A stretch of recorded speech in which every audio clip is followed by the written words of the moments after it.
ও মুসলমান, দাউদ আলাইহিস সালামের তেলাওয়াতের পরে আল্লাহ পাক রব্বুল আলামিন বাম দিকে তাকাবেন। বাম দিকে তাকাইয়া রব্বুল আলামিন বলবেন, পয়গম্বর আপনার চেহারা এত সুন্দর, আপনার কণ্ঠ এত সুন্দর, আপনার গায়ে মশা মাছি বসা আমি আল্লাহ হারাম করে দিয়েছি, কিন্তু এই কোরআনের জন্য, দ্বীনের জন্য আপনি মক্কা নিজের মাতৃভূমি ছাড়তে হয়েছে। ও পয়গম্বর বুক ভরা আশা নিয়ে তাইফে নানার এলাকায় গেছেন, তাইফের মানুষও যুবকদেরকে লেলিয়ে দিছে আপনাকে মারার জন্য। নানার বাড়িতে তো নাতিনের আবদার থাকে, কিন্তু সেটাও তারা দেয় নাই। তারা আপনাকে পাগল পাগল বলা আরম্ভ করে দিল, স্লোগান দেওয়া আরম্ভ করে দিল। তারা আপনাকে পাথর মেরে রক্তাক্ত করে জমিনের ভিতরে রক্তাক্ত করে পালাইয়া দিল। আমার পয়গম্বর সেন্সিয়ার হয়ে মুহূর্তের ভিতরে জমিনের ভিতরে পড়ে গেলেন। পয়গম্বর তায়েফবাসীর যুবকদেরকে ডাক দিয়ে বলে, এর যুবকের দল, আমি পয়গম্বর পাগল না, আমি পয়গম্বরকে মারিও না, আমি সহ্য করতে পারি না। মাইরো না মাই রোনা কাফের, মাইরো না, আমি নবী, আমি নবী, পাগল না, কত বারণ করলেন নবী ময়দানে, মানলো না রে কাফের বেঈমান দুশমনে। আমার পয়গম্বর রক্তাক্ত হয়েছেন, সিয়ার হয়ে তাইফের জমিনে পড়ে যায়।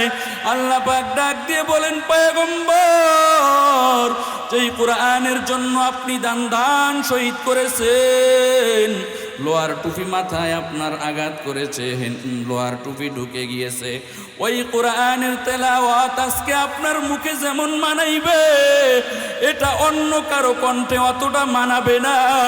আপনি তেলাওয়াত করেন যেই কোরআনের সূরা আমি পয়গম্বর আপনার নামে অবতীর্ণ করেছি, সূরা ইয়াসিন।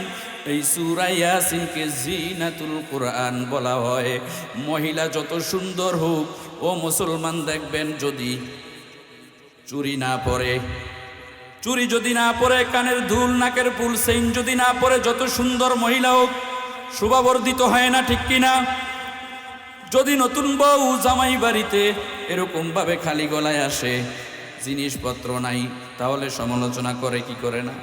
আল্লাহ পাক বললেন, সূরা ইয়াসিন জিনাতুল কোরআন, পয়গম্বরের 9টা নাম আছে, একটা নাম হচ্ছে ইয়াসিন। এই সূরা ইয়াসিন থেকে আপনি তেলাওয়াত করেন, পয়গম্বর সূরা ইয়াসিন থেকে তেলাওয়াত করা আরম্ভ করে দিবেন। পয়গম্বরের তেলাওয়াত কত সুন্দর, সেদিন ওই জান্নাতের ভিতরে শুনলেই বুঝতে পারবেন। আমি যদি বলতে যাই সারা রাত্র চলে যাব, আমার তো সেদিকে মাকসাদ না। পয়গম্বরের তেলাওয়াত শেষ হয়ে যাবে, ও মুসলমানের পর স্বয়ং রব্বুল আলামিন ডাক দিয়ে বলবেন, ও আমার বান্দা বান্দিরা, আমি এই কোরআনের ভিতরে নামাজের আদেশ করেছি, আমি কোরআনের ভিতরে রোজার আদেশ করেছি, আমি কোরআনের ভিতরে হজ যাকাত অন্যান্য ইবাদতের আদেশ করেছি।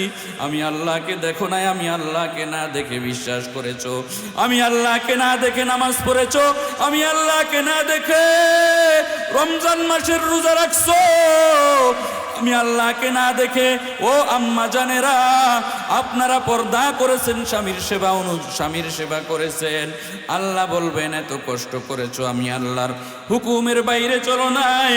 আজকে আমি আল্লাহ যেই কোরআন অবতীর্ণ করেছি, ওই কোরআনুল কারীমের তেলাওয়াত আমি আল্লাহর মুখে তোমাদেরকে শুনাইব।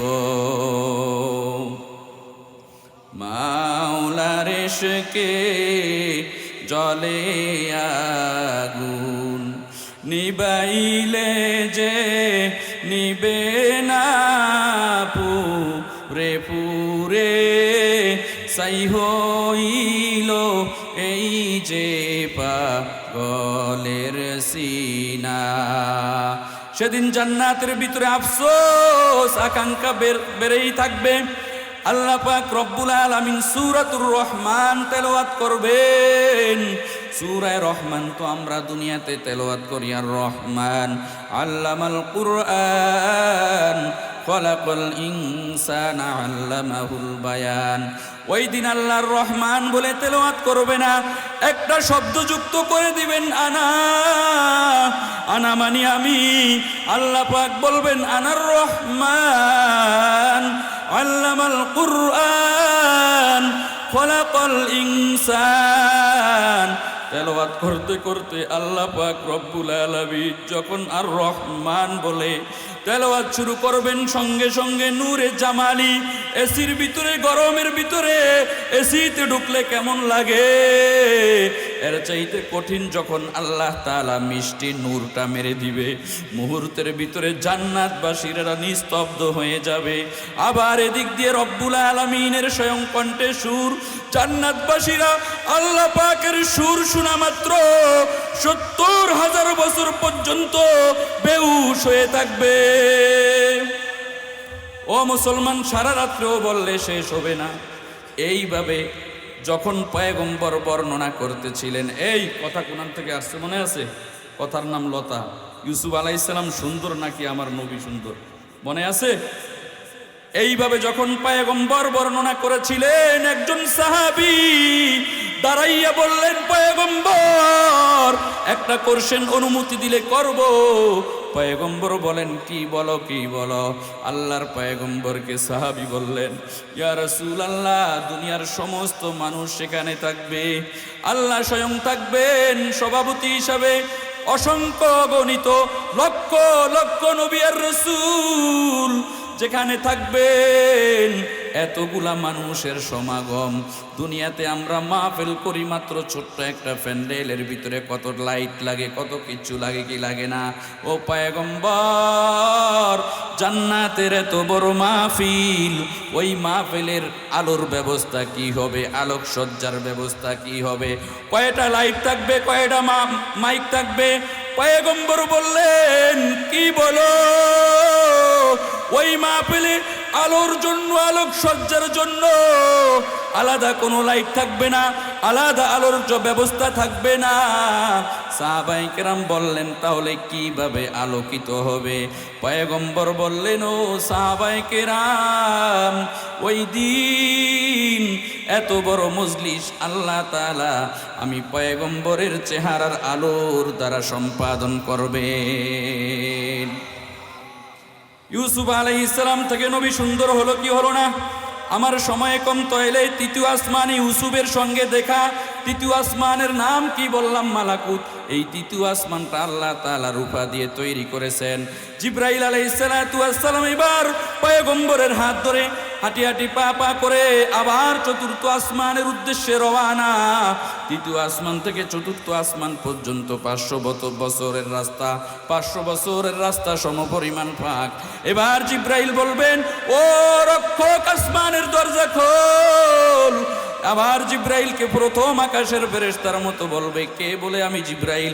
আপনার সঙ্গে কে আছে? বলে, মুহাম্মদ। ফাকালা উরসিলা ইলাইহি, তাকে কি আমন্ত্রণ জানানো হয়েছে? বুখারী শরীফের হাদিস, বানানো কথা না। বলে, হ্যাঁ। এবার দরজা খুলে দিবেন, চতুর্থ আকাশে যাবেন। চতুর্থ আকাশের নাম হচ্ছে জাহিরা। কি নাম? চতুর্থ আকাশের নাম হচ্ছে জাহিরা। এই চতুর্থ আকাশে যাওয়ার পর আল্লাহর পয়গম্বরের সাথে হযরত ইদ্রিস আলাইহিস সালামের সাথে সাক্ষাৎ হয়ে যাবে। ইদ্রিস আলাইহিস সালাম একমাত্র ব্যক্তি যিনি জিন্দা থাকা অবস্থায় আল্লাহর জান্নাতে ঢুকছে। ইদ্রিস আলাইহিস সালামের সাথে লম্বা টাইম কথা হবে, শর্ট করে বলতেছি। এবার আবার পঞ্চম আসমানের দিকে যাবেন। পঞ্চম আসমানেও একই কথা। আসমানের রক্ষক যখন আসমান খুলে দিবেন, পঞ্চম আসমানের নাম হচ্ছে মুআইয়িনা। কি নাম? মুআইয়িনা। এই মুআইয়িনা পঞ্চম আসমানে উঠার পর মূসা আলাইহিস সালামের ভাই, নাম কি? হারুন আলাইহিস সালাম। এই হারুন আলাইহিস সালামের সঙ্গে সাক্ষাৎ হয়ে যাবে। বিস্তারিত বলতে গেলে সময় কম, আমি টাচ দিয়ে যাই। সাক্ষাৎ হয়ে যাবে। এরপরে যাইতে যাইতে আবার 500 বছরের রাস্তা, আবার ষষ্ঠ আসমানের কাছে যাবেন। এই ষষ্ঠ আসমানটা নীল রত্ন দিয়ে তৈরি। কি দিয়ে তৈরি? নীল রত্ন দিয়ে তৈরি। এই নীল রত্ন দিয়ে তৈরি আকাশের কাছে যাবেন, ঢুকার জন্য অনুমতি চাবেন, ঢুকতে পারমিশন দিয়ে দেওয়া হবে। সেখানে যাইয়া ষষ্ঠ আসমানে হযরত মূসা আলাইহিস সালামের সাথে সাক্ষাৎ হয়ে যাবে, কথোপকথন হবে। এরপরে জিব্রাইল আবার পয়গম্বরকে নিয়ে যাবেন সপ্তম আসমানের দিকে। সপ্তম আসমানের দিকে যাওয়ার পর, আসমানের কাছে যাওয়ার পর আসমানের দারোয়ান থেকে অনুমতি চাওয়া হবে, অনুমতি দিয়ে দিবে। এই ষষ্ঠ আসমানের সপ্তম আসমানের নাম হচ্ছে খালেসা। আর সপ্তম আসমানে যাওয়ার পর সপ্তম আসমানের নাম হচ্ছে লামিয়া। কি নাম? লামিয়া। এই আসমানটা লাল রঙের ইয়াকুত পাথর দিয়ে তৈরি। কি দিয়ে?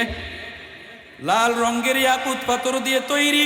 সপ্তম আসমানে যাওয়ার পর একটা মসজিদ দেখবেন। ওই মসজিদের নাম হচ্ছে বাইতুল মামুর। কি নাম?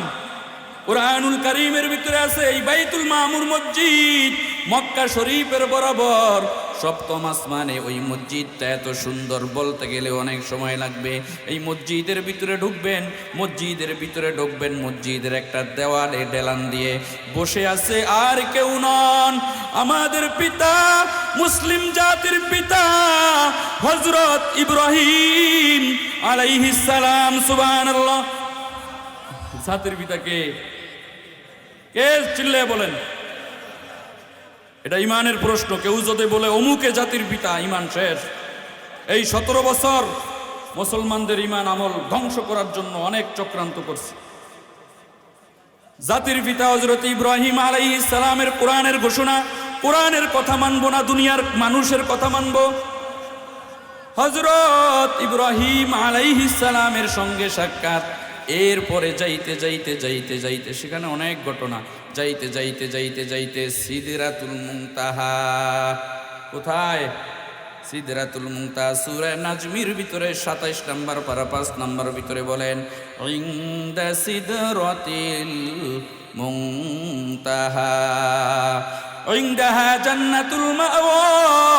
এই সিদরাতুল মুনতাহা মানে একেবারে শেষ। এরপরে মানুষ, ফেরেশতা, কেউ যাওয়ার কোনো অপশন নাই। এরপরে আর যাওয়ার অপশন নাই। এই সিদরাতুল মুনতাহা পর্যন্ত পয়গম্বর সমস্ত আসমান ভ্রমণ করলেন, নবী রাসূলদের সঙ্গে কথা বললেন। এরপরে জান্নাত জাহান্নাম ভ্রমণ করলেন। সেখান থেকে আরম্ভ করে আল্লাহর বাড়ি পর্যন্ত জিবরাইল আলাইহিস সালাতু ওয়াস সালাম সিদরাতুল মুনতাহা পর্যন্ত গেছেন। এরপরে আর যাইতে পারে না। আমাদের সমাজে একটা কথা আছে, এরপরে জিবরাইলকে পয়গম্বর বললেন তুমিও আসো। জিবরাইল নাকি বলছে আমার যাওয়ার অনুমতি নাই, আমি যদি যাই আমি জ্বলে পুড়ে সারকার হয়ে যাব। এগুলা বানোয়াট কাহিনী। এই সিদরাতুল মুনতাহা থেকে আরম্ভ করে আল্লাহ রব্বুল আলামিনের বাড়ি পর্যন্ত কি হয়েছে আমরা ঈমান আনবো এতটুক সেট করে পয়গম্বরের বাড়ি পর্যন্ত সরাসরি পয়গম্বরের সঙ্গে আল্লাহ তাআলার কথোপকথন হয়েছে। সরাসরি আল্লাহ তাআলার পয়গম্বরের সাথে কথোপকথন হয়েছে। এক পর্যায়ে মুসলমান সেখানে পয়গম্বরের মাধ্যমে আমাদের উপরে 50 ওয়াক্ত নামাজ ফরজ করেছেন। সুবহানাল্লাহ। কয়ক্ত? ফরি কয়ক্ত? সবাই পড়ে 5 ওয়াক্ত। চায়ের স্টলে, টিভির দোকানে আছে না নাই? ও মুসলমান, 50 ওয়াক্ত নামাজ নিয়ে মূসা আলাইহিস সালামের কাছে ষষ্ঠ ওয়াক্তে যখন আসলেন, ষষ্ঠ আসমানে, এই যে 5 ওয়াক্ত নামাজ কেন রইল এগুলারও ব্যাখ্যা আছে। 6 ওয়াক্ত তো হইতে পারত, 4 ওয়াক্ত তো হইতে পারতো, আবার ইশারের নামাজ 4 রাকাত না হইয়া ফরজ 3 রাকাত তো হইতে পারতো, 5 রাকাত তো হইতে পারতো। কেন হইল না এগুলার আলাদা আলাদা ব্যাখ্যা আছে, মনে হয় দূর যাইতে পারবো না। তো ষষ্ঠ আকাশে যখন আসলেন হযরত মূসা আলাইহিস সালামের সঙ্গে সাক্ষাৎ, মূসা আলাইহিস সালাম বললেন ফারাজাল্লাহু তাআলা, আল্লাহ তাআলা আপনার উপরে আপনার উম্মতের উপরে কি ফরজ করেছেন? মূসা আলাইহিস সালাম বললেন 50 ওয়াক্ত নামাজ ফরজ করেছেন।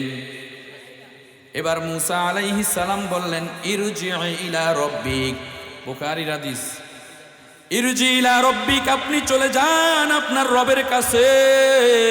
কেন? ফাইন্না উম্মাতাকা লা তুতিকু যালিক, আপনার উম্মত 50 ওয়াক্ত নামাজ পড়তে পারবো না।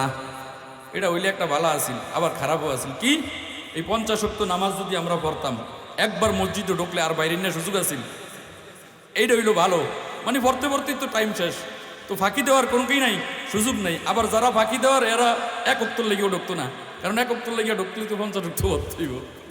কারণ 1 ওয়াক্ত পড়তে পড়তে ইমাম সব সালাম ফিরাইতে না ফিরাইতে আবার মুয়াজ্জিম একামত শুরু করিয়া দিত। ভালো আসিল খারাপ আসিল, যাই হোক। মূসা আলাইহিস সালাম বললেন আপনি চলে যান আপনার আল্লাহর কাছে, যাইয়া কমাইয়া নেন। পয়গম্বর চলে গেলেন, 5 ওয়াক্ত কমাইয়া দিলেন। মূসার সঙ্গে সাক্ষাৎ, আবার মূসা বললেন কয় ওয়াক্ত কমাইছে? বলে 5 ওয়াক্ত। আবার যান, এইভাবে 9 বার। কয়বার? 9 বার পাঠাইছেন। 5 নং কত? 45। 9 বার যাওয়ার পর আবার আসলেন ষষ্ঠ আসমানে। মূসা আলাইহিস সালাম বললেন কি ঘটনা? বলে 45 ওয়াক্ত শেষ 9 বারে। মূসা আলাইহিস সালাম বললেন ইরজি ইলা রব্বিক, আবার চলে যান আপনার রবের কাছে। আল্লাহর পয়গম্বরকে মূসা আলাইহিস সালাম বললেন 5 ওয়াক্ত আপনার উম্মত পড়তে পারবো না। কেমনে বুঝছি যে এদিনে পড়বো না, আপনার উম্মত পড়তে পারবে না। পয়গম্বর বললেন আমার শরম লাগে। আমার কি লাগে? শরম লাগে। লজ্জা ইমানের অঙ্গ। আমার শরম লাগে, আমি যাইতে পারবো না। আরেকটা কারণ আছে, যতবার গেছি কয় কইরা কমাইছে? 5 কইরা কমাইছে। এবার যদি যাই আছে কয় ওয়াক্ত? কথা মনে বুঝেন না, কয় ওয়াক্ত আছে? 5 ওয়াক্ত আছে। তার মানে আল্লাহ যদি বলেন হাবিব প্রত্যেকবার 5 ওয়াক্ত করে কমাইয়া দিলাম, যান এবারও 5 ওয়াক্ত কমাইয়া দিলাম, নামাজ নাই, তাই কেমন হবে? আমি আর যাইতে পারবো না। এবার পয়গম্বর তারপর মূসা আলাইহিস সালামের পারাবাড়িতে গেলেন। যাওয়ার পর নামাজ কমানের কথা বলেন নাই। আল্লাহ বুঝে না কেন আইছে?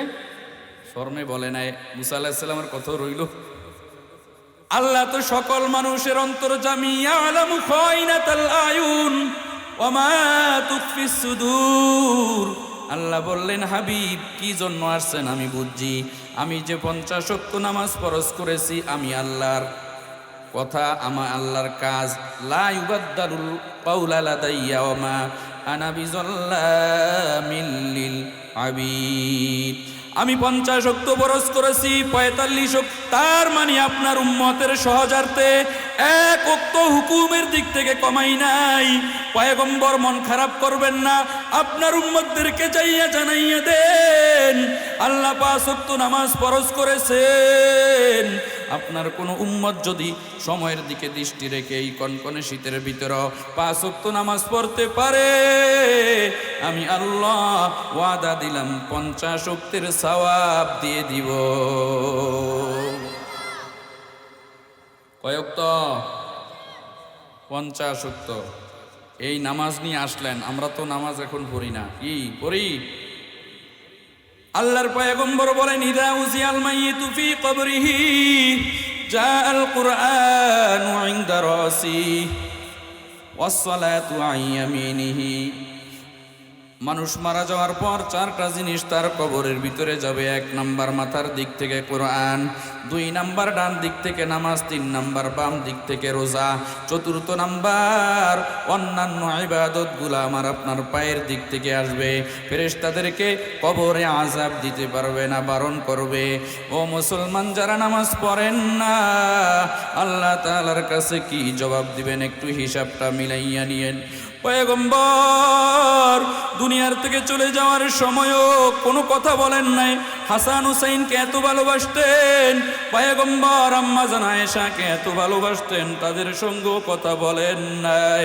পয়গম্বর 2টা ওসিয়ত করে গেছেন, তার মধ্যে একটা হচ্ছে পয়গম্বর বলে গিয়েছেন আসসালাত আসসালাত আসসালাত, আমার উম্মতেরা নামাজ, ও আমার উম্মতেরা নামাজ, নামাজ তোমরা ছাড়িয়া দিও না। আজকে মা বোনেরা আপনারাও তো নামাজ ছাড়িয়া দেন, বেপরদায় চলেন, স্বামীর কথা মতো চলেন। মা বোনদের জন্য জান্নাত কামাই করা একেবারে সহজ। পয়গম্বর বলেন কোন নারী যদি 4টা আমল করতে পারে তাহলে মারা যাওয়ার সঙ্গে সঙ্গে আল্লাহ জান্নাতের মেহমান বানাইয়া দিবেন। আল মারাতু ইযা সাল্লাত খামসাহা ওয়া সামাত শাহরাহা, 5 ওয়াক্ত নামাজ, রমজান মাসের রোজা, ও আহসানাত ফারজাহা, লজ্জা স্থানের হেফাজত, ওয়া তাআত বালাহা, স্বামীর কথা অনুযায়ী যদি চলতে পারেন মারা যাওয়ার সঙ্গে সঙ্গে জান্নাত। আর যদি না চলেন কবরের থেকে আযাব শুরু হয়ে যাবে। ও মুসলমান 5 ওয়াক্ত নামাজ অন্ততপক্ষে আমরা পড়ার চেষ্টা করব। সামনে রমজানুল মুবারক মাস, রোজা ফরজ, রোজা রাখার চেষ্টা করব। যাদের উপরে যাকাত দেওয়ার চেষ্টা করব, তাহলে মারা যাওয়ার সঙ্গে সঙ্গে আমার আল্লাহ জান্নাতের মেহমান বানাইয়া দিবেন। আর যদি নামাজ না পড়ি, পয়গম্বর বলেন কত বড় কঠিন কথা, মাইয়েতকে কবরে রাখার পর জোহরের নামাজ না পড়ার দরুন আসর পর্যন্ত সর্বদংশন করতে থাকবে। আসরের নামাজ নষ্ট করার দরুন মাগরিবের নামাজ নষ্ট করার দরুন এশারের নামাজ নষ্ট করার দরুন ফজরের নামাজ নষ্ট করার দরুন জোহর। তে আসেন কবরের আযাব সহ্য করতে পারবেন।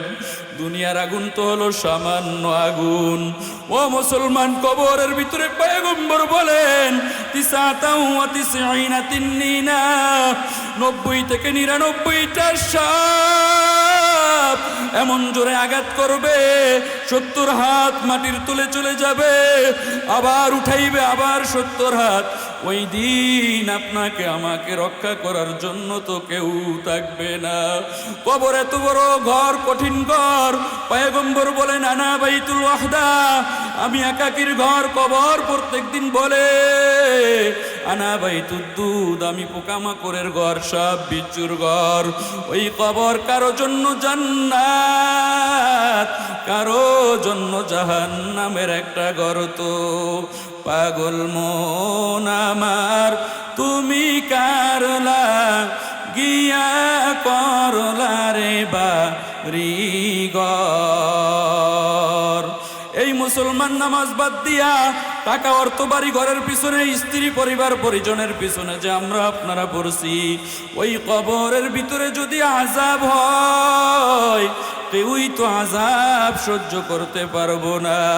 কবরের ভিতরে যখন আযাব হবে, জাহান্নামের ভিতরে যখন আযাব হবে, ফেরেশতাদেরকে আল্লাহ বলবেন নাফরমানকে এই আগুনে হবে না, আরো 1000 বছর আগুনের তাপ দেও।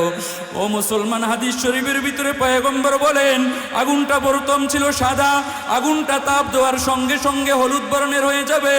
আবার আল্লাহ বলবেন এই নাফরমানকে আমি আল্লাহ কত বড় নিয়ামত দান করেছি, নামাজ পড়ে নাই, রোজা রাখে নাই, হজ করে নাই, যাকাত দেয় নাই, আমি আল্লাহর হুকুম অনুযায়ী চলে নাই, পয়গম্বরের তরিকা অনুযায়ী চলে নাই।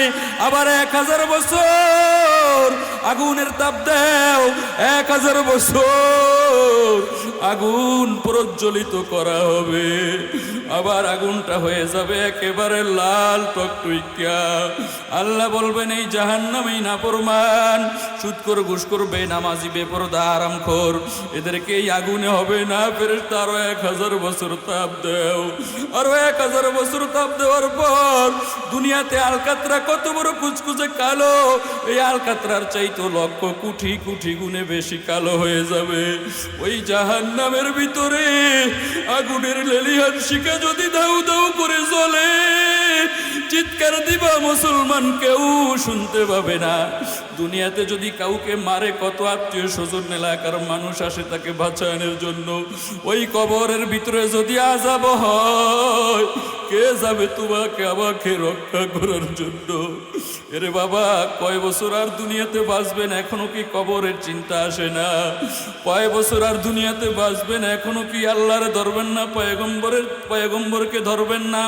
অত দূর যাওয়া লাগবে না। এই যে পরিশোধ নাম বললে তো সবাই চিনবেন। ও মুসলমান, পরিশোধের জ্বলন্ত আল্লাহ তাআলা জাহান্নামের আগুন, কবরের আযাব দেখাইয়া দিছে। আপনারা জানবেন পরিশোধ যাইয়া পরিশেষে এলাকার সমস্ত মানুষ সেখানে বাগানের ভিতরে গরু বানলে থাকে না, ছাগল বানলে থাকে না। পরিশোধের অনেকেই জানে, বিশেষ করে দোকানদার আজাদ ভাইয়ের কাছে যাইয়া জিজ্ঞেস করেন, এলাকার সব মানুষ বেহুশ হয়ে গেছে। এক পর্যায়ে কারি সাহেব, ওই সময় মসজিদের ইমাম সাহেব ছিল, উনি দোয়া করলেন, আল্লাহ আমাদের আমলের কারণে আপনি নাখোশ হইয়া সরাসরি আযাব দেন না, মানুষ এলাকার চলতে পারে না ভয়। আল্লাহ আপনি কবরে যদি আযাব দেন, গোপন ভাবে দেন। এখন আল্লাহর কত দেখাইতো মুসলমান, কবরের আযাব সত্য, পয়গম্বর বলেন আযাবুল কবরি হকুন, কবরের আযাব সত্য, সর্বে দংশন করবে সেখানে কথাও সত্য। দুনিয়াতে বিপদে করলে কত মানুষ আসে, কবরের ভিতরে যদি বিপদে পড়েন, পয়গম্বর বলেন দুনিয়ার মানুষ যার মা নাই, বাবা নাই, তাকে মানুষ এতিম মনে করে, কিন্তু প্রকৃত এতিম হচ্ছে যারা কবরের ভিতরে 3.5 হাত মাটির তলে বছরের পর বছর জাহান্নামের আগুনে জ্বলে। সন্তান আমেরিকা থাক, লন্ডন থাক, যেখানে থাক, 1 মিনিট ফোন করে অডিও কল, ভিডিও কলে তথ্য নেওয়া যায়। ওই যে কলিজার টুকরা দরের বাবা জনম দুঃখিনী মাকে মাত্র বাঁশ বাগানের ভিতরে 3.5 হাত মাটির তলে রেখে আসছেন, এখনো পর্যন্ত খবর নিতে পারলেন না, জানলেন না কোন অবস্থায় আছে। পয়গম্বর বলেন কবরের বাসী সবচাইতে এতিম, কারণ কবরের ভিতরে ফেরেশতাদের আযাব, সর্পের দংশন, আগুনের লেলিয়ান শিখা, ওই কবরবাসী চিৎকার করে। আক্রমণ যখন আরম্ভ হয়ে যায়, চিৎকার দুনিয়ার কোনো মানুষ শোনে না। এতিম তো চিৎকার করলে দুনিয়ার অনেক মানুষ আসে আরো বকাঝোকা করে, এর মা দুনিয়াতে নাই, এর বাবা দুনিয়াতে নাই, তোরা এর কেন মারো? ওই কবরের ভিতরে যদি আপনার আযাব হয়, কে আপনার পক্ষে সুপারিশ করবে? ওই দিন যদি সুপারিশ করার মতো কেউ তাকে, তিনি আমার রব। ওই দিন যদি সুপারিশ করার মতো কেউ থাকে, কবরের ভিতরে আপন হওয়ার মতো কেউ থাকে, তিনি আমার রব। ওই নবের নাফরমানি করে 24টা ঘন্টা মুহূর্তে মুহূর্তে আমরা কাটাইতেছি, 24টা ঘন্টা আল্লাহর কাটাইতেছি। আল্লাহ কোন দিন জানি ধরিয়া নেয় আমার আপনার জানা নাই। ও মুসলমান, আল্লামা রুমি রহমতুল্লাহি আলাইহি বলেন, কবর কেমন তু তাওয়াঙ্গার গাছটাই আজমালে মান, ইজমা গাফেল সুদি আজ হালে মান, বরমাজারে মা গরিবা নাচে রাগে না গলে, না পরি পরওয়ানা সুজাত না সোদায়ে বুলবুলে। কবর এমন ঘর, সেখানে মুসলমান হাউ মাউ করে কান্নাকাটি করতে থাকে, কারো কোনো খবর নাই। ও মুসলমান, আমি আর আপনি যদি নামাজ পড়ি, রোজা রাখি, ইবাদত করি, বাবা মা যারা আত্মীয় স্বজন অন্ধকার কবরে চলে গেছে, ও মুসলমান, মিশকাত শরীফের হাদিসের ভিতরে বাবু আযাবিল কবরি, এই অধ্যায়ের ভিতরে একটা হাদিস আসছে। প্রত্যেক দিন রবিবার বৃহস্পতিবার বাবা মা আত্মীয় স্বজনের আত্মা ঘরের সামনে আসে, এসে বলতেছেন আজকে আল্লাহকে ভুলে গেলা, পয়গম্বরকে ভুলে গেলা, জান্নাত জাহান্নাম ভুলে গেলা, জাগা জমিনের জন্য পাগল হয়ে গেছো, দুনিয়ার জন্য পাগল হয়ে গেছো। তোমরা কি জানো না এক সময় আমার তালুই বলেছে এই ঘর আমার, এই জায়গা আমার, এই জমি আমার। আবার আমার দাদা বলেছে এই ঘর, এই বাড়ি, এই জায়গা, এই জমি সব আমার। আবার আমার বাবা বলেছেন এই বাড়ি, এই ঘর, এই জায়গা, এই জমি, এই অট্টালিকা, এই গাড়ি বাড়ি সব আমার। কিন্তু কেউই এক বিঘা জায়গা কবরে নিয়ে যাইতে পারে নাই, কি গেছে? এখন তোমরা এই জায়গার জন্য, জমির জন্য, টাকার জন্য, অর্থের জন্য, সম্পদের জন্য ভাই ভাইয়ের মাথায় ফাঁসায়া বাড়ি দাও, দলিল নাই বলে ক্ষমতার বাহাদুরি দেখাইয়া, টাকার বাহাদুরি দেখাইয়া, জনবলের বাহাদুরি দেখাইয়া একজনের জমি আরেকজনে ভোগ করো। এই জমি নিয়েও তোমরা যাইতে পারবা না। তাই ফাফিরু ইলাল্লাহ, কবরের দিকে ফিরো, আল্লাহর দিকে ফিরো, আল্লাহর হুকুম আদায় করো, 5 ওয়াক্ত নামাজ পড়ো, রমজান মাসের রোজা রাখো, কেঁদে কেঁদে আল্লাহর দরবারে আযাবের জন্য মাপ চাও। যত বড় কঠিন গুনাহ, 4 মিনিট আর আছে আমি শেষ করে দিব, যত বড় কঠিন বড় অপরাধী হন না কেন, আল্লাহর কাছে মাপ চাইলে আল্লাহ মাপ করে দিবেন। আল্লাহ প্রত্যেক দিন দুনিয়ার আকাশে এসে বলে তোমরা কে আসো, কোন বিপদে আসো, গুনাহ করছো, আমি আল্লাহর কাছে চাও, আমি আল্লাহ তোমাদের গুনাহ মাফ করে দিব। তোমাদের কাদের রিজিকের প্রয়োজন, আমি আল্লাহর কাছে চাও, রিজিকের অভাব দূর করে দিব। এইভাবে প্রতিদিন আমাকে আপনাকে আল্লাহ তাআলা রাত্রিবেলায় প্রথম আকাশে এসে ডাকে। আমি আর আপনি যদি আল্লাহর কাছে চাই, দুনিয়ার সমস্ত দরবার থেকে ফিরলো, আল্লাহর দরবার থেকে ফিরবেন না। নামাজের পরে এক হাদিসে নবীজি বলেন ইসলামের ভিত্তি 5টা। কয়টা? 5টা। বুনিয়াল ইসলাম আলা খামস, ইসলামের ভিত্তি হচ্ছে 5টা। 1 নাম্বার শাহাদাতু আল্লা ইলাহা ইল্লাল্লাহ, এই কথার সাক্ষ্য দেওয়া আল্লাহ ছাড়া কোনো মাবুদ নেই। ওয়া আন্না মুহাম্মাদার রাসূলুল্লাহ, এবং মুহাম্মদ সাল্লাল্লাহু আলাইহি ওয়াসাল্লাম কার রাসূল? আল্লাহ তাআলার রাসূল। ওয়া ইকামিস সালাতি, 2 নম্বরে নামাজ কায়েম করা। ওয়া ইতাইজ যাকাতি, 3 নম্বরে যাকাত আদায় করা। ওয়াল হাজ্জি, 4 নম্বরে হজ করা। ওয়া সাওমি রমাদান, 5 নম্বরে হলো রমজান মাসের রোজা রাখা। 1 নাম্বার এই কথার সাক্ষ্য দেওয়া আল্লাহ ছাড়া কোনো মাবুদ নাই, পয়গম্বর আল্লাহ তাআলার রাসূল।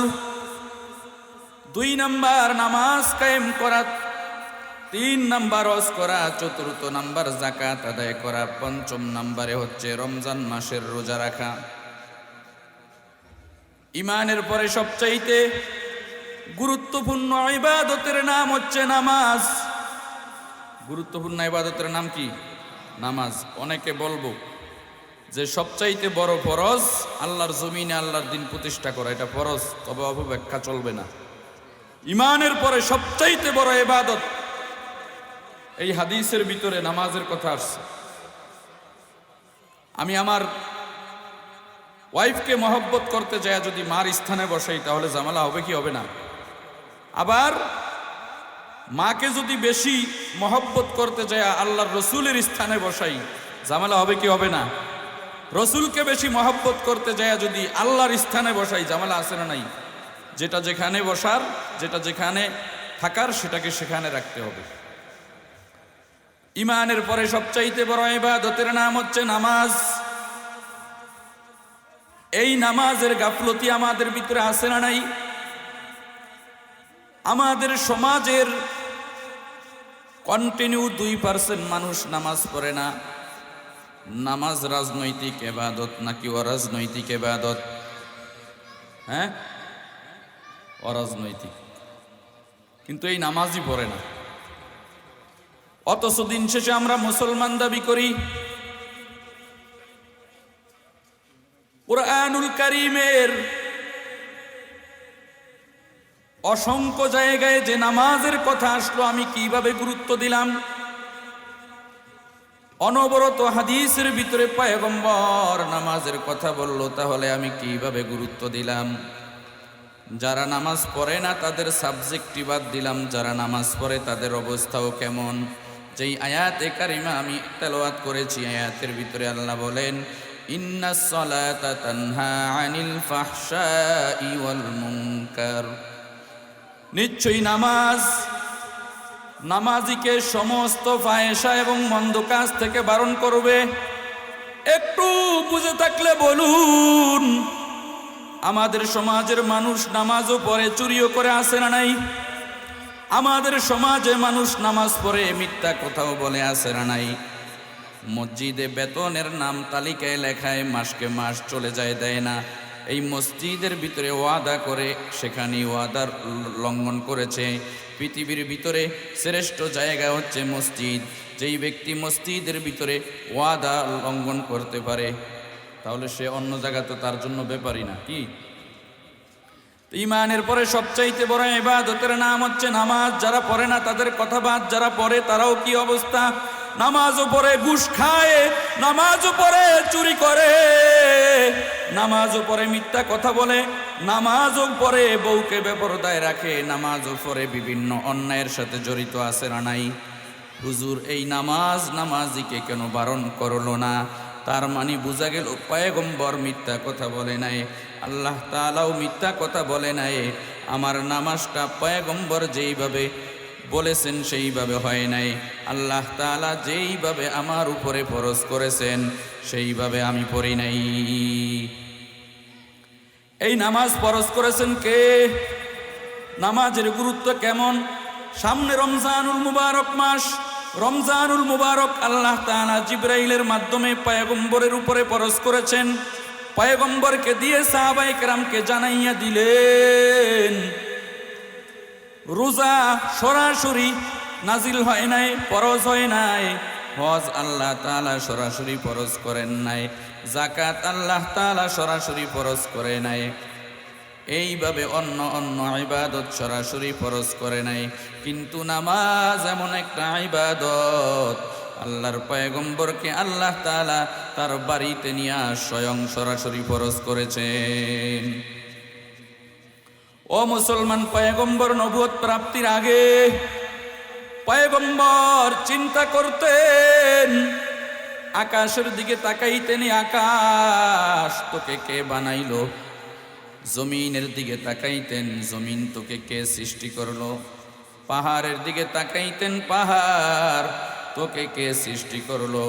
চন্দ্র নক্ষত্রের দিকে তাকাইতেন, তোদেরকে কে সৃষ্টি করলো? এইভাবে পয়গম্বর প্রতিনিয়ত বলতেছেন। 6 মাস পর্যন্ত পয়গম্বর এই প্রশ্ন করতেছেন। একদিন পয়গম্বর ঘুমের ঘরের ভিতরে দেখতেছে মুহাম্মদ বলে ডাক দিতেছেন। পয়গম্বর বলেন, কে? বলে, আপনার সঙ্গে একটু কথা আছে। আবার পয়গম্বর বলেন, কে আপনি? পরিচয় দেন, পরিচয় দিলে কথা বলতে সুবিধা হবে। অপরিচিত ব্যক্তির সঙ্গে কি কথা বলবো? 3 বারের পর রব্বুল আলামিন বলেন, ও পয়গম্বর, আপনি 6 মাস পর্যন্ত চন্দ্রকে যে জিজ্ঞেস করেছেন, এ চন্দ্র তোকে কে সৃষ্টি করেছে? পাহাড় পর্বত তরুলতা গাছপালা জমিন আসমানকে যে প্রশ্ন করেছেন, তোদেরকে কে সৃষ্টি করেছে?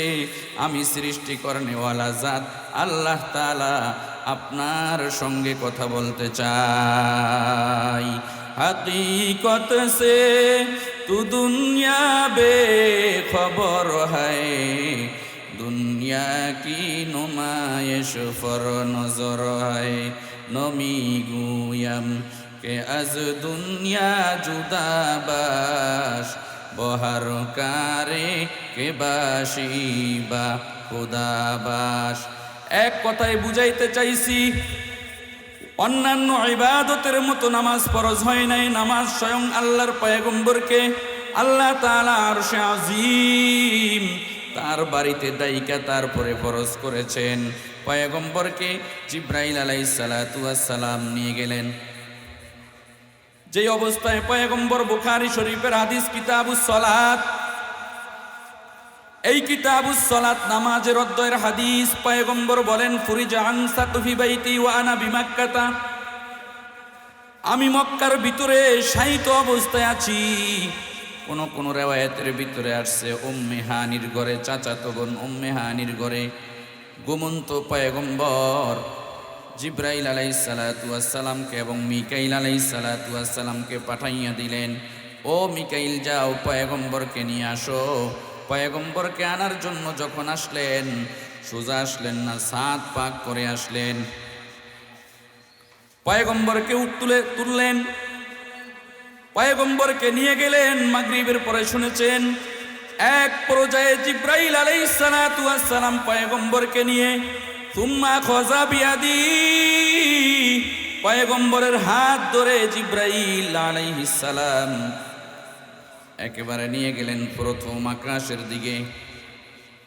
দুনিয়ার জমিন থেকে প্রথম আসমান পর্যন্ত 500 বছরের রাস্তা।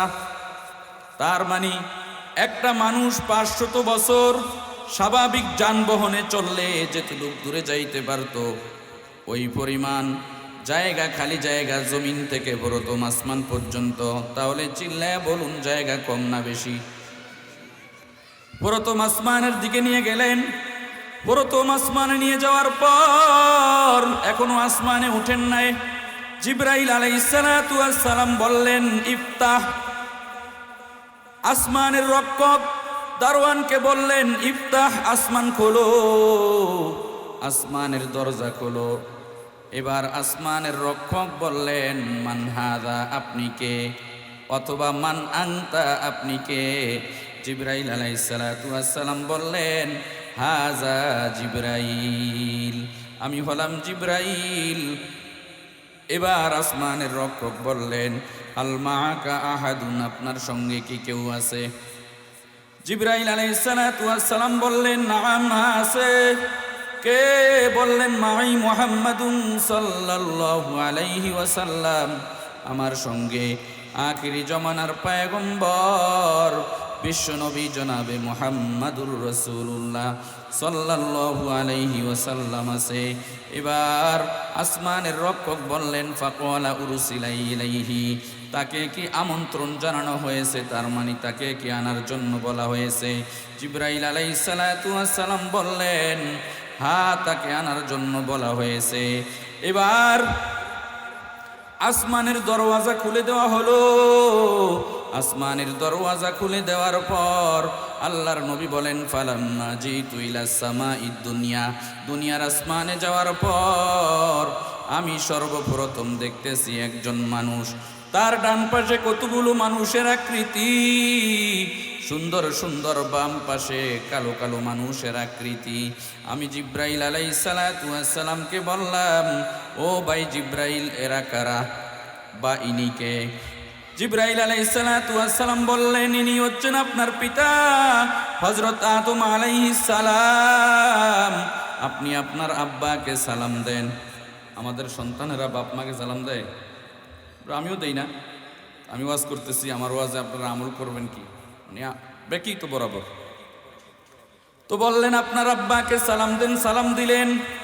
আদম আলাইহিস সালাম দোয়া করলেন, ফাকালা মারহাবাম বিন নাবিয়্যিস সালিহি ওয়াল ইবনিস সালিহ। আদম আলাইহিস সালাম বললেন, যোগ্য বাবার যোগ্য সন্তান, তোমাকে থ্যাংক ইউ, তোমার কল্যাণের দোয়া করে দিলেন, পয়গম্বরকে ধন্যবাদ জানাইলেন। এবার আদম আলাইহিস সালামের সাথে কথা বলার পর জিব্রাইল আলাইহিস সালাতু ওয়াস সালামকে পয়গম্বর বললেন, ও জিব্রাইল, আদম আলাইহিস সালামের ডান দিকে কালো আকৃতির রুহওয়ালা এগুলা কি? জিব্রাইল আলাইহিস সালাতু ওয়াস সালাম বললেন, ডান দিকের যেই সাদা আকৃতির রূহ বিশিষ্ট এগুলা হচ্ছেন আদমের সন্তান, বাম দিকে যেগুলাকে দেখতেছেন এগুলাও আদম আলাইহিস সালামের সন্তান। ও ভাই জিব্রাইল, ডান দিকে আদম আলাইহিস সালাম তাকাইলে কেন আসেন? বাম দিকে তাকাইলে কেন কাঁদেন?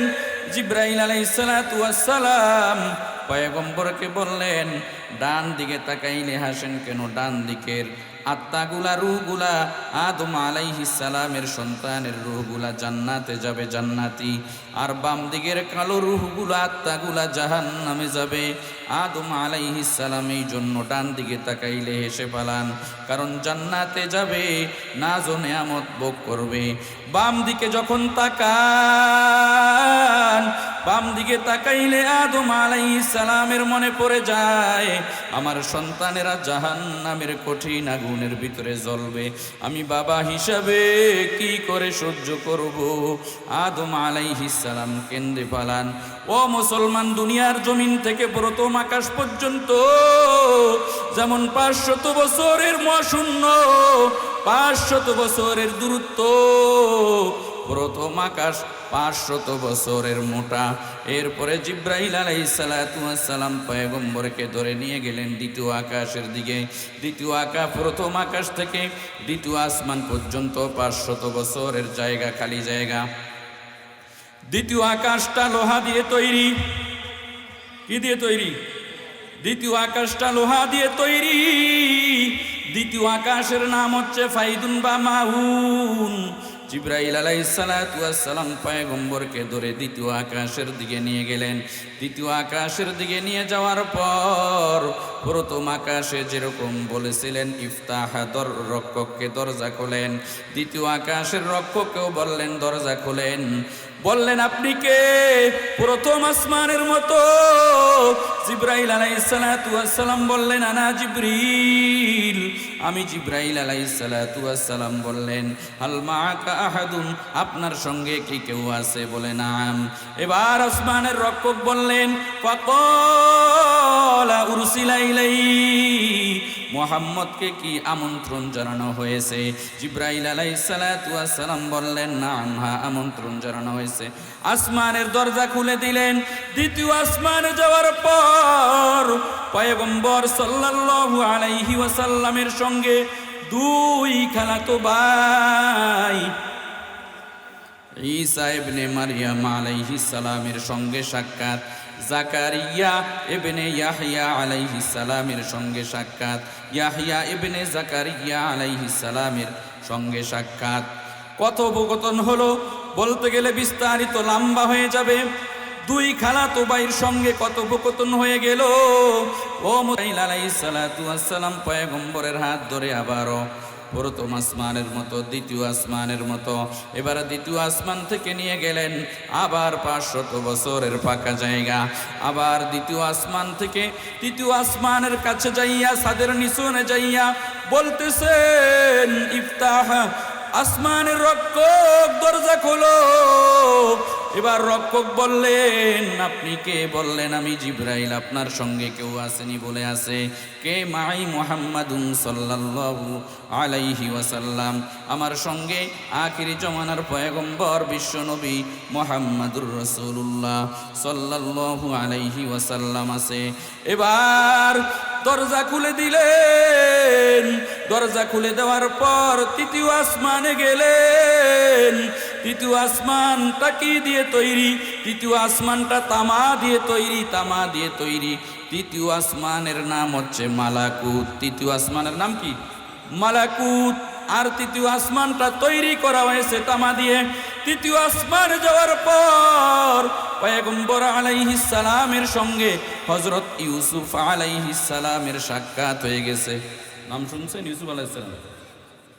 ইউসুফ আলাইহিস সালামের সাথে সাক্ষাৎ, কথোপকথন হলো।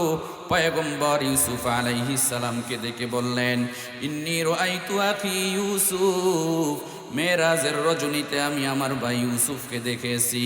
কদ উতিয়াত শাতরুল হুসন, তাকে আল্লাহ তাআলা দুনিয়ার অর্ধেক সৌন্দর্য দান করে দিয়েছেন।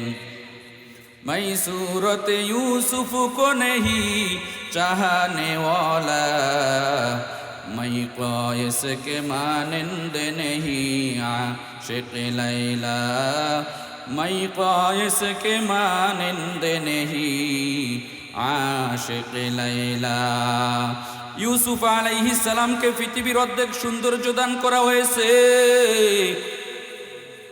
কি মনে মনে ভাবতেছেন তাহলে আমাকে নবীজি কম সুন্দর? এমন ভাবতেছেন? না না, আম্মাজান আয়েশা সিদ্দিকা রাদিয়াল্লাহু তাআলা আনহার কাছে একজন ইহুদি মহিলা আসলেন। ইহুদি বোঝেন? মানে যারা আল্লাহর মানে না, এই ইহুদি না, মুসা আলাইহিস সালামের জমানার যারা ছিল তাদেরকে কি বলা হতো? ইহুদি। অথবা নবীজির আমলে গ্রাম্য যে সমস্ত সাহাবিগুলি, তাদের শানেও ব্যবহার করা যায়। আম্মা জান আয়েশা সিদ্দিকা রাদিয়াল্লাহু তাআলা আনহার কাছে আসলেন, এসে জিজ্ঞেস করলেন, ও আম্মা জান, মিশরের নারীরা হযরত ইউসুফ আলাইহিস সালামের রূপ আর সৌন্দর্য দেখে ফলের জায়গায় তাদের হাত কেটে ফেলাইলো। কেমন রূপ আর সৌন্দর্য! ইউসুফ আলাইহিস সালাম এত সৌন্দর্য ছিল, কিছু খাইলে গলা দিয়ে গেলে বাহির থেকে অনুমান করা যাইতো, দেখা যাইতো, এত সৌন্দর্য ছিল। আম্মা জান আয়েশা সিদ্দিকা রাদিয়াল্লাহু তাআলা আনহার কাছে ইহুদি মহিলা বলল, ও আম্মা জান, ইউসুফ আলাইহিস সালামকে দেখে তো মিশরের নারীরা ফলের বদলে হাত কাটাইয়া ফেলল। তার মানে আপনার স্বামী থেকে কি ইউসুফ আলাইহিস সালাম বেশি সুন্দর? আম্মা জান আয়েশা সিদ্দিকা রাদিয়াল্লাহু তাআলা আনহা বললেন, ও ইহুদি মহিলা, তোমরা জানো না সাইয়্যিদুল কাউনাইনি মিসবাহুদ দুজা, সাইয়্যিদুল কাউনাইনি মিসবাহুদ দুজা, আউয়ালুল মাখলুকি ফি ইলমিল আযাল, আউয়ালুল মাখলুকি ফি ইলমিল আযাল। আম্মা জান আয়েশা বললেন, ও ইহুদি মহিলা, তোমরা জানো না আল্লাহ পাক রব্বুল আলামিনের পয়গম্বরের জবান থেকে আমরা শুনেছি, পয়গম্বর বলেন, দুনিয়ার আসমান জমিন কুল কায়নাত কিছু সৃষ্টি করে নাই, তারও আগে আল্লাহ তাআলা সর্বপ্রথম তার রূপ আর সৌন্দর্যটাকে এক জায়গায় করেছেন। রূপ আর সৌন্দর্যটাকে এক জায়গায় করে আমি পয়গম্বরের ভাই হযরত ইউসুফ আলাইহিস সালামকে অর্ধেক সৌন্দর্য দিয়ে বানাইছেন, আর বাকি অর্ধেক দিয়ে আল্লাহ তাআলার অন্যান্য মানুষ মাখলুকাত পৃথিবী কায়নাত সৃষ্টি করেছেন। এই সমস্ত রূপ আর সৌন্দর্য এক জায়গায় করে আমি বিশ্বনবী মুহাম্মাদুর রাসূলুল্লাহকে সৃষ্টি করেছেন। সুবহানাল্লাহ। ऐसा तुझे का लिखने तोरे दार बनाया, यूसुफ को तेरे तौले दीदार बनाया, यूसुफ को तेरे तौले दीदार बनाया, हुस्न यूसुफ दम ईसा याद बैज़ादारी, आचे खूबा हमादारन তুতন হাদারি। এবার বুঝে থাকলে বলুন, আল্লাহর পয়গম্বর সুন্দর নাকি হযরত ইউসুফ আলাইহিস সালাম বেশি সুন্দর? শুধু তাই নয়, উম্মুল মুমিনিন আম্মা জান আয়েশা সিদ্দিকা রাদিয়াল্লাহু তাআলা আনহা বলেন, ইহুদি মহিলা, তোমরা জানো না, লানা শামসুন ওয়ালিল আফাকি শামসুন ওয়া শামসি আফজালু শামসিস সামাই। দুনিয়ার মানুষের জন্য একটা সূর্য আছে, তোমাদের জন্য একটা সূর্য আছে, আর আমি আয়েশার জন্য আলাদা স্পেশাল একটা সূর্য আছে। তবে তোমাদের সূর্যের চাইতে ওয়াশামসি আফজালু শামসিস সামাই, আমি আয়েশার জন্য যেই সূর্যটা, ওই সূর্যটা তোমাদের সূর্যের চাইতে বেশি। দুনিয়ার তোমাদের সূর্যের চাইতে আমি আয়েশার জন্য যেই সূর্য, ওই সূর্যটা বেশি উত্তম। ফাশামসুন নাসি তাতলাউ বাদা ফাজরিন, তোমাদের জন্য, দুনিয়ার সমস্ত মানুষের জন্য যেই সূর্যটা আল্লাহ বরাদ্দ করেছেন, সেই সূর্যটা ফজরের নামাজের পর আকাশে 8টা 9টায় উদিত হয়। আর আমি আয়েশার জন্য যেই সূর্য, ওয়াশামসি তাতলাউ বাদাল ইশাই, ইশারের নামাজের পর আমি আয়েশার কামরায় উদিত হয়। শুধু তাই নয়, পয়গম্বর রাদিয়াল্লাহু তাআলা আনহুর একজন সাহাবী হযরত জাবির ইবনে আব্দুল্লাহ রাদিয়াল্লাহু তাআলা আনহুর থেকে হাদিস বর্ণিত। জাবির ইবনে আব্দুল্লাহ রাদিয়াল্লাহু তাআলা আনহু বলেন, আমরা পূর্ণিমার 14 তারিখের রাত সাহাবায়ে কেরাম আকাশের চন্দ্রের দিকে তাকাইতাম, আরেকবার পয়গম্বরের চেহারার দিকে তাকাইতাম। আমি জাবির ইবনে আব্দুল্লাহ খোদার কসম করে বলতে পারি, আকাশের চাঁদের চাইতে আমার পয়গম্বরের চেহারা হাজারো কোটি গুণে বেশি সুন্দর। শুধু তাই নয়, পয়গম্বরের একজন সাহাবী হযরত হাসাস রাদিয়াল্লাহু তাআলা আনহু বলেন, মা আহসানু মিন কালাম তারাকাতু আইনি, আমার পয়গম্বরের মতো সুন্দর চেহারাওয়ালা মানুষ, পয়গম্বরের মতো সুন্দর চেহারাওয়ালা সুদর্শন চেহারাওয়ালা মানুষ দুনিয়ার কোনো চোখে দেখতে পারে নাই। আমি আমার ভাষায় তর্জমাটা এইভাবে করি, আরে আমার পয়গম্বরের চাইতে সুন্দর মানুষ দুনিয়ার মানুষ কিভাবে দেখবে? কারণ আমার আল্লাহ যেই মানুষকে কুল কায়নাতকে সৃষ্টি করেছেন, ওই আল্লাহই তো পয়গম্বরের চাইতে সুন্দর আর কোনো মানব সৃষ্টি করে নাই। পয়গম্বর কেমন সুন্দর একটা ঘটনা বললে বুঝবেন। আল্লাহ তাআলা যখন দুনিয়া ধ্বংস করে দিবেন, কিয়ামতের মাঠ কায়েম করে দিবেন, হিসাব নিকাশের পর জান্নাতীরা জান্নাতে চলে যাবে, জাহান্নামীরা জাহান্নামে চলে যাবে। লম্বা ঘটনা, এক পর্যায়ে আল্লাহ তাআলা জান্নাতীদেরকে ডাক দিয়ে বলবেন, ও জান্নাতীরা, পর্দার অন্তরাল থেকে বলবেন, জান্নাতীরা, দুনিয়াতে আমি যেই অঙ্গীকার করেছি, ওয়াদা করেছি, সূরা কাফের 107 নম্বর আয়াতের ভিতরে, সূরা বাকারার ভিতরে, সূরা বুরুজের ভিতরে, কুরআনুল কারীমের অসংখ্য জায়গায় আমি আল্লাহ যেই অঙ্গীকার করেছি ঈমানদারের সাথে, ইন্নাল্লাযীনা আমানু ওয়া আমিলুস সলিহাত, যারা আল্লাহর উপরে ঈমান আনবে এবং নেক আমল করবে তাদেরকে আমি জান্নাত দিব, জান্নাতের নাজ নেয়ামত দিব। আমি আল্লাহ সেই ওয়াদা রক্ষা করেছি কিনা?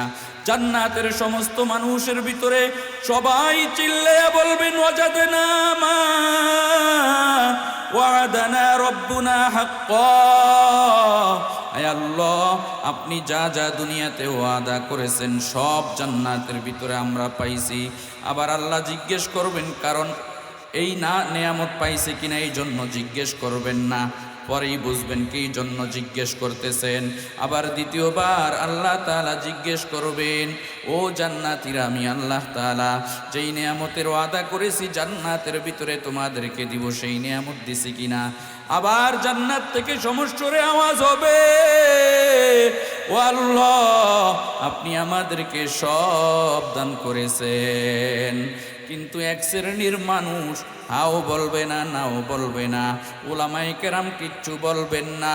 আল্লাহ তাআলা আবার জিজ্ঞেস করবেন, এবার সমস্ত জান্নাতি চুপ থাকো, আলেমরা কথা বলবে, কুরআনের হাফেজ মুফতি মুহাদ্দিস তারা কথা বলবে। আল্লাহ তাআলা জিজ্ঞেস করবেন, ও উলামায়ে কেরামের দল, জান্নাতের ভিতরে উলামায়ে কেরামের দল, আমি আল্লাহ দুনিয়াতে তোমাদেরকে পয়গম্বরের মাধ্যমে যেই সমস্ত ওয়াদা করেছি সমস্ত ওয়াদা রক্ষা করেছি কিনা? উলামায়ে কেরাম বলবেন না, আল্লাহ না। আল্লাহ বলবেন, কেন? বলে, আল্লাহ আপনি জান্নাত দিয়েছেন, জান্নাতের নাজ নেয়ামত দিয়েছেন, হুর গেলমান সব কিছু দিয়েছেন, কিন্তু আল্লাহ আমরা তো জান্নাতের হুরের জন্য কনকনে শীতের ভিতরে উজু করে ফজরের নামাজ পড়ি নাই, আমরা তো জান্নাতের নেয়ামতের জন্য 16 ঘন্টা উপবাস তাইকা রোজা রাখি নাই।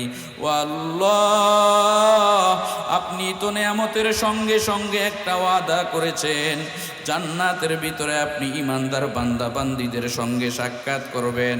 আল্লাহ, জান্নাতের ভিতরে কতদিন হলো এখনো আপনার সাক্ষাৎ পাইলাম না। প্রেমিক প্রেমিকা, সাক্ষাতের মতো মজা ফোনে, মোবাইল টেলিফোনে, ভিডিও কলে কি হবে?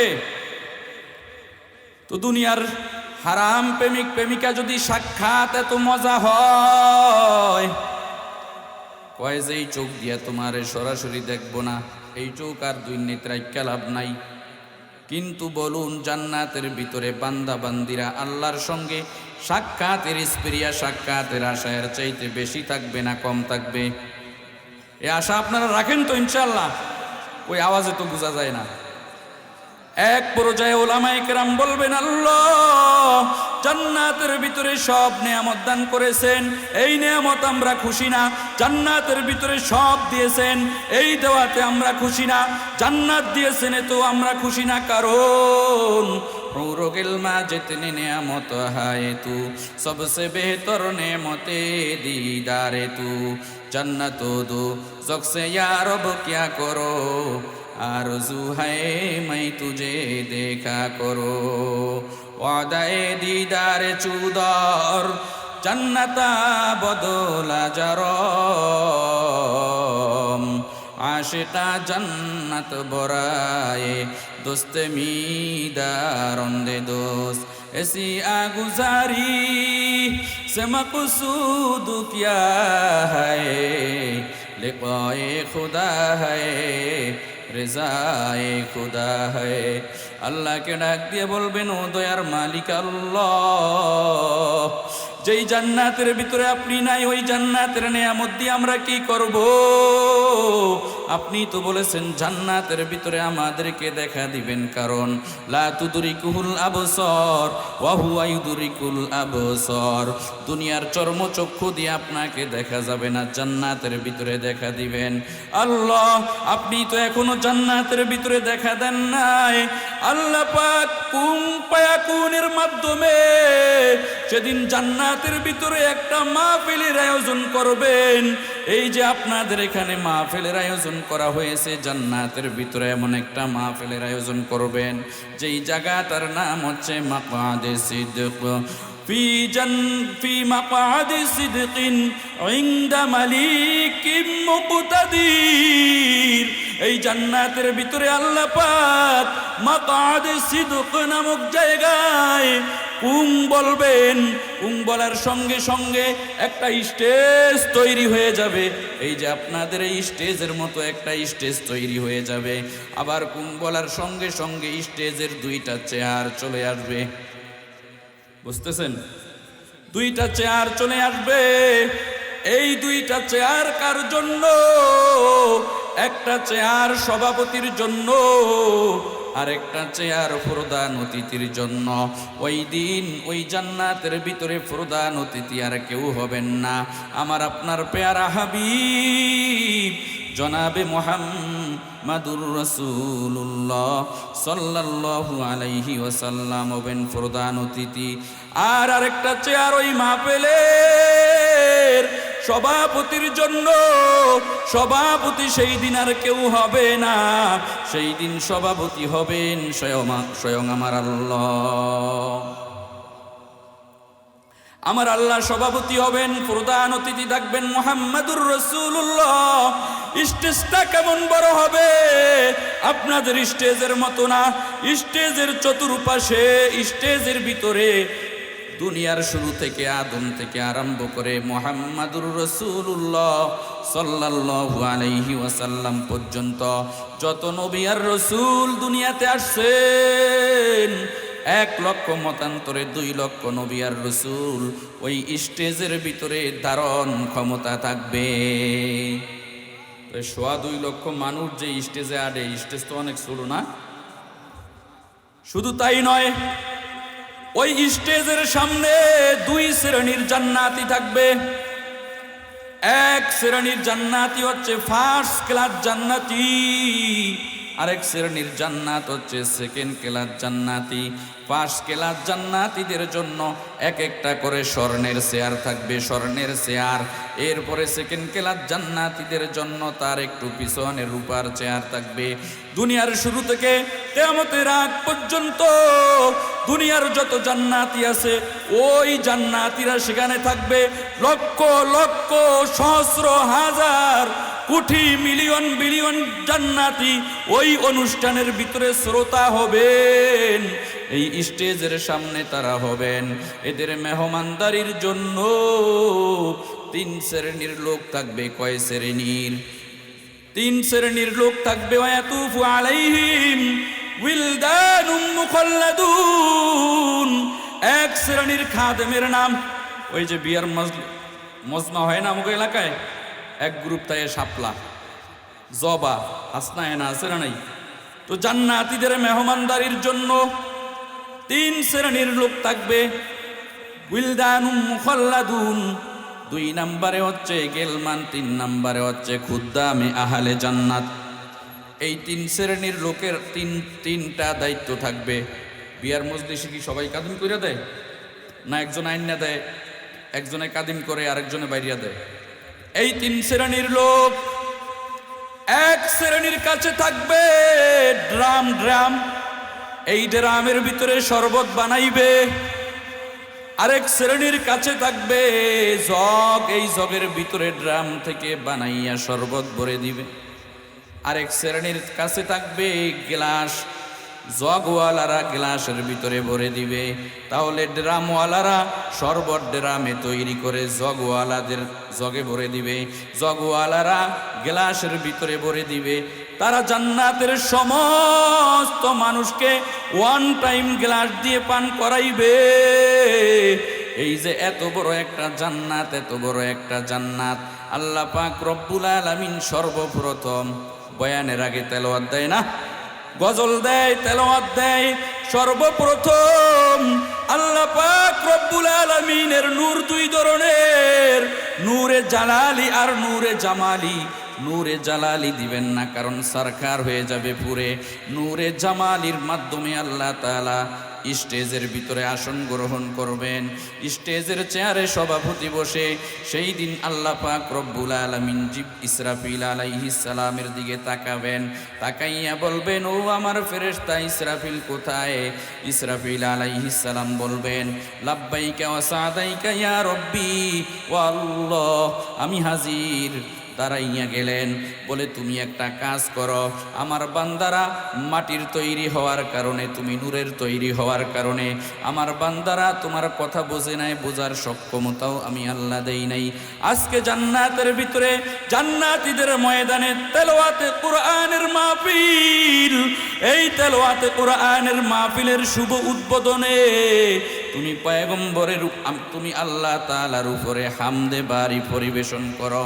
ইসরাফিল আলাইহিস সালামের হামদে বারি অতক্ষণ পর্যন্ত চলতে থাকবে। ওই যে মনে আছে কিনা, যতক্ষণ পর্যন্ত ড্রামওয়ালারা ড্রাম থেকে শরবত জগওয়ালাদেরকে দিবে, জগওয়ালারা গ্লাসওয়ালাদেরকে দিয়া পুরা পৃথিবীর সমস্ত জান্নাতীদেরকে দিয়ে যখন শেষ করবে, তার আগ পর্যন্ত ইসরাফিল আলাইহিস সালামের হামদে বারি চলতে থাকবে। আল্লাহু আকবার।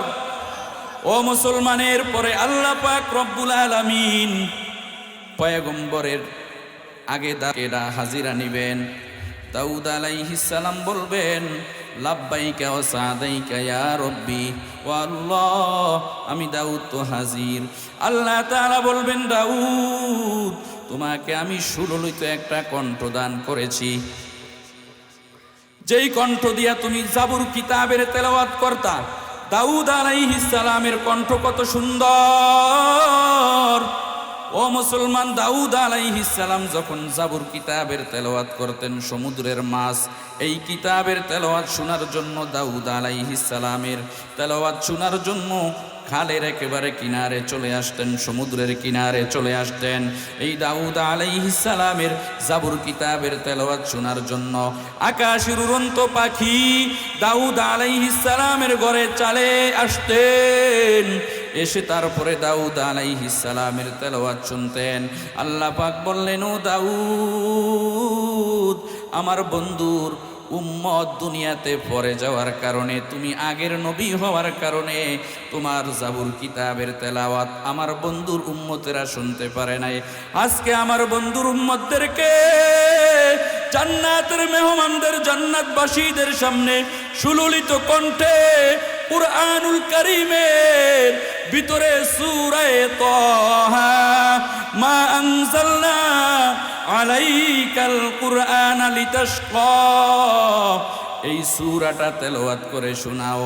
আল্লাহ পাককে দাউদ আলাইহিস সালাম বলবেন, ও আল্লাহ, আমি তো হাফেজ না, আমাকে তো আপনি জাবুর কিতাব দান করেছেন, জাবুর কিতাবের হাফেজ। কোরআন তো আমার উপরে অবতীর্ণ করেন নাই, মুহাম্মদের উপরে অবতীর্ণ করেছেন। আল্লাহ কুম বলবেন, সঙ্গে সঙ্গে দাউদ আলাইহিস সালাম হাফেজ হয়ে যাবেন। এবার দাউদ আলাইহিস সালাম সুললিত কণ্ঠে কুরআনুল কারীমের সূরা তাহা বলে টান মারবেন। কত মজা সেদিন না শুনলে বুঝতে পারবেন না। ওই যে মিশরের কারি আব্দুল বাসিদের তেলাওয়াত শুনে মানুষ পাগল পারা হয়ে যায়, মানুষ অজ্ঞান হয়ে যায়। কারি আবু রায়হানের তেলাওয়াত শুনে মানুষ দিশেহারা হয়ে যায়। হাফেজ তাকরিমের তেলাওয়াত শুনে মানুষ পাগল পারা হয়ে যায়। ও মুসলমান, ওই দাউদ আলাইহিস সালামের কণ্ঠ তো তার চাইতে হাজারো কোটি গুণে বেশি। ওই দিন দাউদ আলাইহিস সালামের তেলাওয়াত যে কত সুন্দর হবে, এটা সেদিন শুনলে তার উপরে বুঝতে পারবেন।